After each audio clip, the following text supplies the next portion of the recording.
सरन्यायाधीश होऊन गेले, पुढचे कोण? आता सुद्धा अरे आता पुढचा कोण येणार आहे, त्याच्या पुढे कोण येणार आहे, एवढंच आम्ही करत बसायचो. नाही पण उद्धवजी, नाही मला याच्याबद्दलचा तो व्हिडिओ मुख्यमंत्री देवेंद्र फडणवीस यांनी ट्विट केला.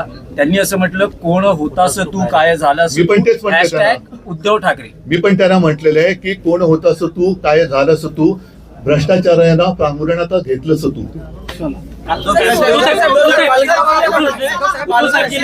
ग्रामपंचायतीमध्ये गुजरात राज्याने घुसखोरी केलेली आहे. सीमावाद तिथे देखील चिघळ आहे. गुजरात महाराष्ट्र सीमावाद हा अमित शहाचा मी जे बोललो ना ॲनाकोंडा, हा ॲनाकोंडा आता मुंबई गिळायच्या दिशेने वाटचाल करायला लागलेला आहे. आणि त्यांनी एक पाऊल पुढे टाकून माझ्या महाराष्ट्राच्या राज्यातल्या गावांवरती जसं अरुणाचलवरती चीन हक्क सांगतोय, तसं गुजरात हा माझ्या महाराष्ट्राच्या खेड्यांवरती हक्क सांगतोय. आता हे कोण झाल्याचं, काय झाल्याचं वगैरे जे काय आहे ना, आता यांना विचारा तुमच्या किंमत आहे का तिकडे जाऊन उभं राहायची तुमच्या अमित शहा विरुद्ध.